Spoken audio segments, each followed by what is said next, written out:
अब क्या है हमारा रूल नंबर 3। रूल नंबर 3 किस पर बेस्ड है? रूल नंबर 3 जो है हमारा एक बहुत ही ज़्यादा इंपॉर्टेंट रूल है, क्योंकि ये जो है एग्जामिनर का फेवरेट रूल है और ये बहुत बार एग्जामिनेशन में पूछा जाता है। तो रूल नंबर 3 हमारा बेस्ड है हु और हुम के ऊपर। हु और हुम से पहले मुझे एक चीज़ समझनी बहुत ज़्यादा ज़रूरत है, और वो चीज़ क्या है? हाँ, मैं गिव अवे करूँगी बुक का। एक मंथ में एक हमने प्लान किया है कि हम बुक का गिव अवे करेंगे। एक मैं टेस्ट लूँगी जब 120 रूल्स ऑफ ग्रामर कंप्लीट हो जाएंगे, और उसमें जो स्टूडेंट फर्स्ट आएगा उसको गिव अवे भी होगा बुक का, डोंट वरी। अब आ जाते हैं यहाँ पे हु या फिर हुम में क्या डिफरेंस है। सबसे पहले इसके लिए मुझे समझने की ज़रूरत है कि सब्जेक्टिव और ऑब्जेक्टिव क्या होता है। इस बात को समझना बहुत ज़्यादा ज़रूरी है। सब्जेक्टिव का मीनिंग होता है जो वर्ब से पहले आता है। वर्ब से पहले जो आता है वो सब्जेक्टिव होता है, वर्ब के बाद जो आता है वो ऑब्जेक्टिव होता है। कोई चीज़ वर्ब से पहले आई वो सब्जेक्टिव हो गई, कोई चीज़ जो वर्ब के बाद आई वो ऑब्जेक्टिव हो गई। फॉर एग्जाम्पल मैंने लिखा ही मैट हर, वो उससे मिला, तो ही क्या हो गया बेटा? ही हमारा सब्जेक्टिव हो गया, हर क्या हो गया? ऑब्जेक्टिव हो गया। क्यों ये सब्जेक्टिव हुआ, क्यों ऑब्जेक्टिव हुआ? क्योंकि मेट यहाँ पे वर्ब थी, तो वर्ब से पहले जो आएगा वो सब्जेक्टिव होगा, वर्ब के बाद जो आएगा वो ऑब्जेक्टिव होगा। क्या ये बात क्लियर है कि सब्जेक्टिव क्या हुआ, ऑब्जेक्टिव क्या हुआ? अब अगर मैं प्रोनाउंस की बात करती हूँ तो कुछ पर्टिकुलर सब्जेक्टिव प्रोनाउंस होते हैं, कुछ पर्टिकुलर ऑब्जेक्टिव प्रोनाउंस होते हैं। तो सब्जेक्टिव प्रोनाउंस कौन कौन से होते हैं? एक बार टेबल बना लेते हैं, इसको नोट डाउन कर लो पहले एक बार। तो सब्जेक्टिव प्रोनाउंस जो हमारे होते हैं वो कौन कौन से होते हैं? He, she, it, they, you, I, we, ये सारे क्या होते हैं? Subjective pronounce.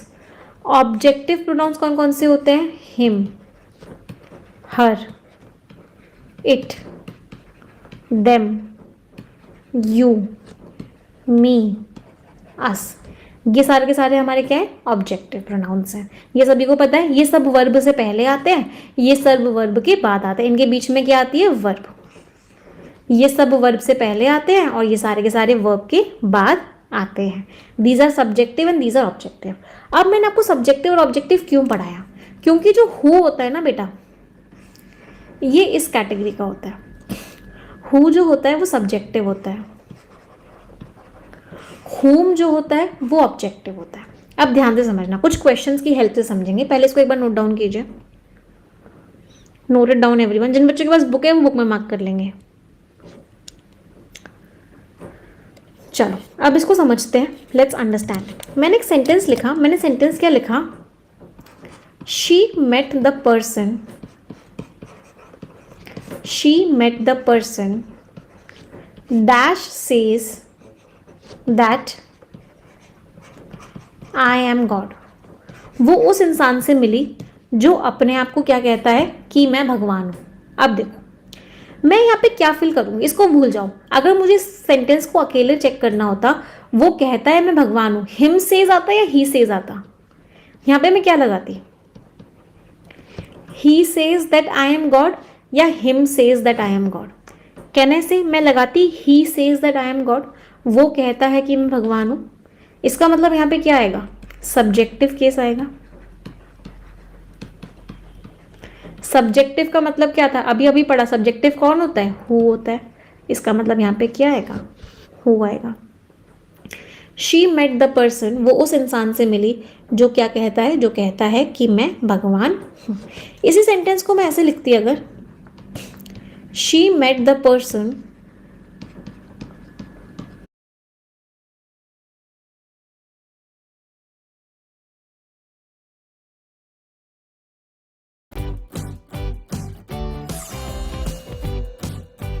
ये है एग और ये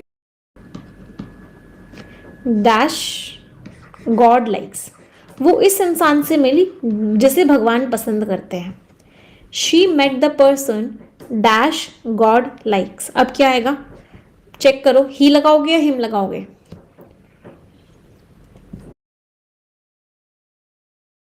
गॉड लाइक्स ही या गॉड लाइक्स हिम? वर्ब के बाद ऑब्जेक्टिव केस आता है, मतलब हिम आएगा। हिम का मतलब क्या आएगा? Objective case. ऑब्जेक्टिव केस का मतलब क्या है? Whom. She met the person whom God likes. वो उस इंसान से मिली जिसे भगवान पसंद करते हैं। इसका मतलब हु हम कहाँ यूज़ करते हैं? जहाँ सब्जेक्टिव केस आना होता है। और हुम हम कहाँ यूज़ करते हैं? जहाँ ऑब्जेक्टिव केस आना होता है। अगर ऑब्जेक्टिव केस आएगा तो हुम यूज़ करेंगे, अगर सब्जेक्टिव केस आएगा तो हम क्या यूज़ करेंगे? तो हम हु यूज़ करेंगे। क्या ये क्लियर है? Is it clear to everyone? Who और हुम में डिफरेंस। हु और हुम को यूज़ किन के साथ करते हैं वो चीज़ भी देख लीजिए। रब कर दूं? लिख लिया? Has everyone written it down? Who और हुम को यूज़ कहाँ करते हैं, इस चीज़ को लिख लीजिए। हु और हुम को हम यूज़ करते हैं इंसानों के साथ। हु और हुम को हम किसके साथ यूज़ करते हैं? मैन के साथ, ह्यूमन बींग्स के साथ, और उन एनिमल्स के साथ जो डोमेस्टिक होते हैं। किन एनिमल्स के साथ? उन एनिमल्स के साथ जो डोमेस्टिक होते हैं, उनके साथ हम हु और होम को यूज़ करते हैं। We use who and whom with man, human beings and domestic animals. मैंने एक सेंटेंस लिखा, मुझे बताना वहाँ हु या होम आएगा। She saw her dash I think is a rock star. बताइए।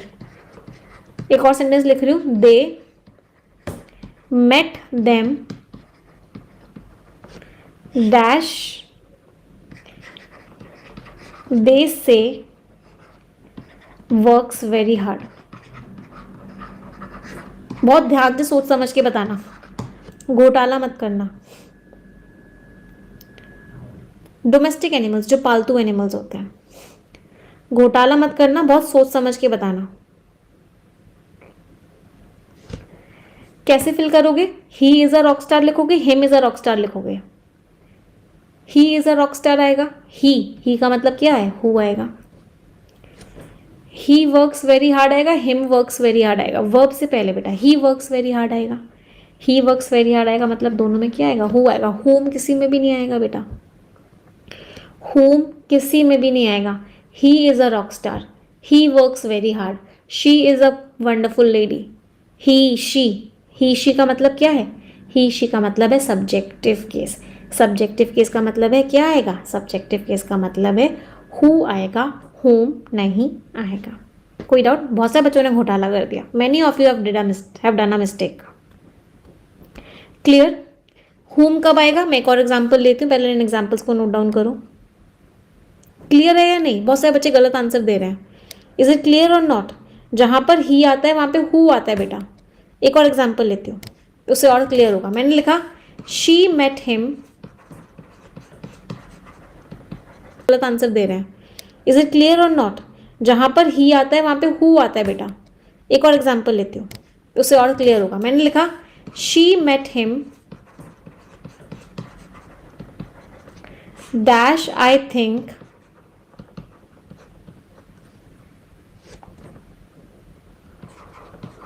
was arrested yesterday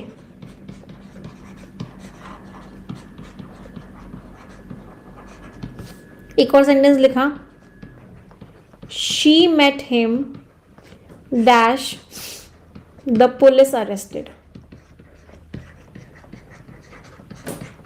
बताओ किस में हु आएगा, किस में हुम आएगा? ध्यान से, घोटाला मत करना। किस में हु आएगा, किस में हुम आएगा? I think was arrested yesterday, him was arrested है, ही वॉज अरेस्टेड? कहने से ही वॉज अरेस्टेड, ही का मतलब क्या है? क्या आएगा? Who. She met him the police arrested, police arrested he या police arrested him? The police arrested him, क्या आएगा? हुम आएगा। क्या अब डिफरेंस क्लियर है? कहाँ पर हु आया, कहाँ पर हुम आया? आई होप यस एवरीवन, सभी को क्लियर है। चलो अगर क्लियर है तो कुछ क्वेश्चंस का आंसर दो जल्दी से फटाफट। अगर क्लियर हो गया है ये वाला concept then answer this question. 3 sentences दिए हुए हैं, इन तीनों में बताओ कौन कौन से सही है, कौन कौन से गलत है। First, second and third 3 sentences are given to you. Tell me which of them is correct. The witness whom I interviewed gave conflicting evidence. जिस विटनेस को मैंने इंटरव्यू किया तो आई इंटरव्यूड हर, इसका मतलब क्या आया? whom. The people just boarded the plane means they just boarded the plane. they क्या हो गया? सब्जेक्टिव केस क्या आया? who. अच्छा, इस फर्स्ट वाले में यहाँ पे who भी आ सकता था, यहाँ पे दोनों करेक्ट थे, whom भी करेक्ट था, who भी करेक्ट था। क्यों? क्योंकि she gave conflicting evidence भी सही था और I interviewed her भी सही था। I interviewed her भी सही था और she gave conflicting evidence भी सही था, मतलब हर और she दोनों आ रहे हैं, मतलब who और whom दोनों आ सकते थे फर्स्ट वाले में, इसलिए फर्स्ट वाला करेक्ट है, फर्स्ट वाला गलत नहीं है। They just boarded the plane, they का मतलब क्या है? who. रॉकी लिखा हुआ है, डोमेस्टिक एनिमल है, डोमेस्टिक एनिमल के साथ क्या लगा सकते हैं? हु लगा सकते हैं। He was sleeping on the rug, he का मतलब क्या है? हु। कैन आई से ऑल थ्री आर करेक्ट? सारे के सारे सही हैं, कोई भी गलत नहीं है। None of them is wrong, first भी करेक्ट है, सेकेंड भी करेक्ट है और थर्ड भी करेक्ट है। They just boarded the plane, the people they just boarded the plane means they subjective का मतलब क्या हो गया? who. कोई doubt? the vacuum scared a dog Ravi who was sleeping on the rug, he was sleeping on the rug, he means subjective क्या आया? who. that means first वाले में दोनों आ सकते हैं, सेकेंड वाले में सिर्फ who आएगा और थर्ड वाले में भी सिर्फ who आएगा। सेकेंड वाले में whom क्यों लग रहा है? they just boarded the plane आएगा ना, them just boarded the plane थोड़ी ना आएगा। अगर them आता तो whom आता, अगर they आया है तो क्या आएगा? who आएगा। Clear everyone? चलिए आगे के कॉन्सेप्ट्स अपनी अगली क्लास में पढ़ेंगे। Will be doing these concepts in our next class.